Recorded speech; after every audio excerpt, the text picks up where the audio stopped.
Good morning, everyone. Today we are going to start chapter number 2, that is operation on the rational numbers. Operation on the rational number means we have to use fundamental operators. Means in mathematics there are fundamental operators like plus, minus, multiplication and division. So to solve the rational numbers, how can we use these fundamental operators? So that is why it is the name given operation on the rational numbers. मतलब हमें rational numbers given होंगे, so उन rational numbers को हमें plus करना होगा, minus करना होगा, divide and multiply also. ठीक है. So first we are going to take addition of the rational numbers. कि अगर आपको दो रेशनल नंबर्स गिवन होंगे then how you are going to add, आप उन दोनों को कैसे ऐड करोगे. ठीक है. Before starting the addition of the rational numbers, let us first discuss few properties of the addition of the rational numbers. So first property is the sum remains the same even if we change the order of the addends. This is known as the commutative law of the addition. Okay, आपने सिर्फ इसको समझना है. First is the commutative law. What is commutative law?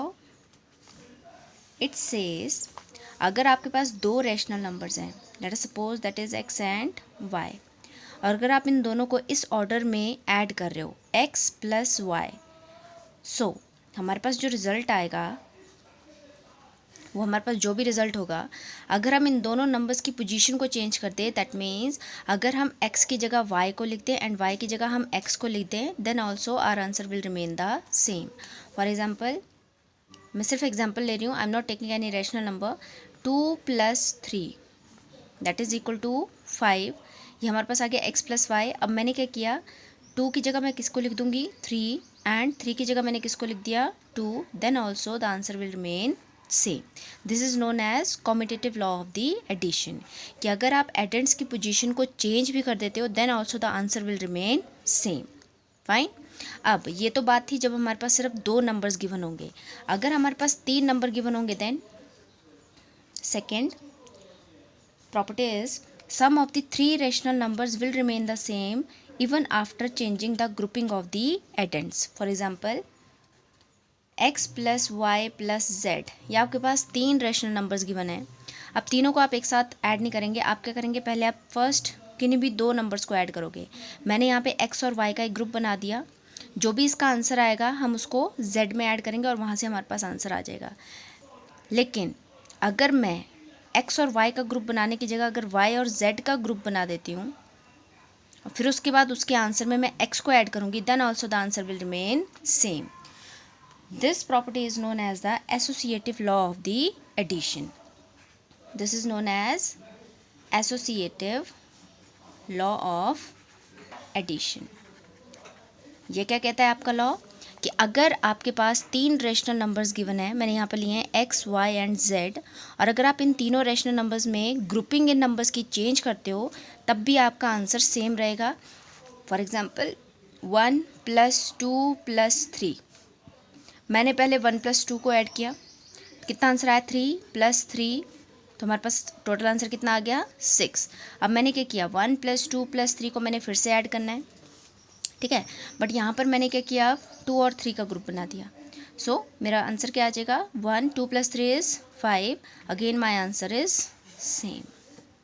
ठीक है.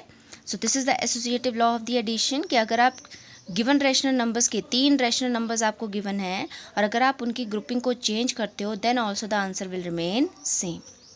ठीक है. Now let us come to the third property.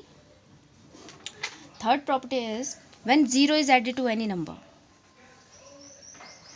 when 0 is added to any number then क्या आंसर आता है आपका the number itself. ठीक है.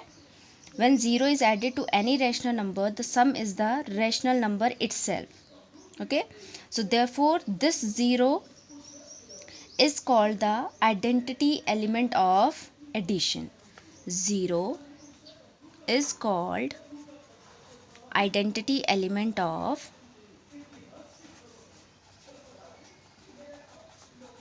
addition. Note this point.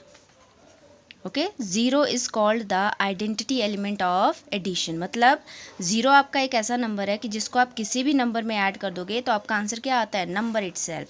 For example 10 plus zero that will be equal to 10, 11 plus zero that will be equal to 11, 100 plus zero that will be equal to 100. ठीक है. Now let us come to the fourth property. Every rational number has an additive inverse such that their sum is equal to zero. So इसका क्या मतलब हुआ कि कोई भी आपके पास अगर रैशनल नंबर x गिवन है तो उसका एडिटिव इन्वर्स भी होता है, और अगर आप इन दोनों नंबर्स को ऐड करोगे तो आपका आंसर हमेशा कितना आएगा, zero. Therefore minus x is the additive inverse of the x. 2 आपके पास गिवन है, उसका एडिटिव इन्वर्स क्या होगा, -2, और इन दोनों का आंसर कितना आ जाएगा, zero. 2 - 2 will be equal to zero. ठीक है. तो इस माइनस एक्स को आप क्या बोलोगे, it is also called as the negative of the X और additive inverse of the X. ठीक है. तो किसी भी नंबर के अगर एडिटिव इन्वर्स को आप उस नंबर में ऐड करते हो तो आपका आंसर हमेशा क्या बन जाता है, zero. Clear. So that was all about the properties of the rational numbers, addition, properties of the addition of the rational numbers. ठीक है. सो let us start now questions. So I am going to take first question of the worksheet number 1. First आपके जो questions हैं they are on the addition of the rational numbers. So worksheet number 1, question number 1. First case number 1, when denominators are same. ठीक है. जब आपके denominator same होंगे rational numbers में तब आप कैसे करोगे, आपने कुछ भी नहीं करना है. You have to just take the common denominator. ठीक है. डिनोमिनेटर आपका सेम रहेगा और उसके बाद आपने सिर्फ न्यूमिनेटर्स को प्लस या माइनस करना है, जो भी उनके बीच में साइन होगा, and you will get your answer. ठीक है. सो फॉर एग्जाम्पल जैसे यहाँ पर आपका फर्स्ट क्वेश्चन है in your book, add the following. First one is 2/7 plus 5/7.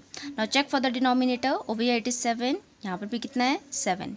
So we will take denominator as 7 and we will just sorry add the numerators 2 plus 5. Denominator तो same है, 7 आ गया. ठीक है. और simply you can say that आपने दोनों denominators का LCM ले लिया तो एलसीएम कितना आएगा, 7 आएगा. अब न्यूमिनेटर्स को आप ऐड कर दो, 2 + 5, so it will be equal to 7/7. It will cancel, so your answer is 1. Okay.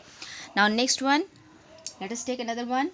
-5/9 plus 7/9. Now again denominator will be same. दोनों का डिनोमिनेटर क्या है, 9. तो आपके आंसर में भी डिनोमिनेटर कितना आ जाएगा, 9. और उसके बाद न्यूमिनेटर्स को आप वैसे लिख दो, -5 plus 7. Now see, one number is negative, one is positive. तो आप क्या करेंगे, दोनों को -7 - 5 कितना होगा, 2/9. लेकिन जब आपने माइनस किया तो आपने बड़े नंबर का साइन चेक करना है. बड़ा नंबर 5 और 7 में से ग्रेटर वन इज़ 7 और 7 का साइन क्या है, plus. So in your answer they will be plus. So what is your answer of this question, 2/9. ठीक है. Now let us take third part. It is 2 is to 3/11 plus 9/-11. Now it is the mixed number. Okay, let us solve it. 11 2s are 22. 22 plus 3 is 25/11. Over here denominator is negative, make it positive by taking it to the numerator. So it is plus -9/11. अब plus into minus will be minus, और simply just take the common denominator. दोनों का क्या है, 11. तो आपके answer में भी denominator will be equal to 11 and in the numerator 25 into minus plus into minus 9. Now plus into minus will be -25 - 9/11. So it will be 16/11. That is your answer. Clear? Now let us take fourth part, minus 5 upon 4 plus 5 upon 4. Both the denominators are same. In your answer, denominator will be 4. Just add the numerators. So minus 5 plus 5 will be equal to 0 upon 4, and 0 divided by any number will be equal to 0. Either you write your answer as it is, and you can write 0 also. Fine. So in this way you have to solve question number 1. Let us take fifth part. It is minus 2 is to 5 upon 6 plus 13 upon minus 6. So mixed fraction, mixed number, change it. 6 2s are 12. 12 plus 5 is minus 17 upon 6. Denominator is negative. Shift it to the numerator. So it will be plus minus 13 upon 6. Now they have the same denominator. So upon will be 6. Now it will be minus 17.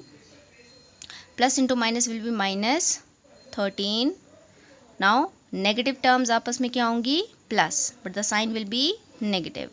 So it will be 7 3 10 minus 3 upon 6. Is it in standard form? No, it is not in standard form, because it can be cancelled by the table of 6. 6 1s are 6, 6 5s are 30. So it is minus 5. So this is your answer. Clear? Now one more part is there, sixth part, that you will try yourself. Okay? That will be your homework. Okay?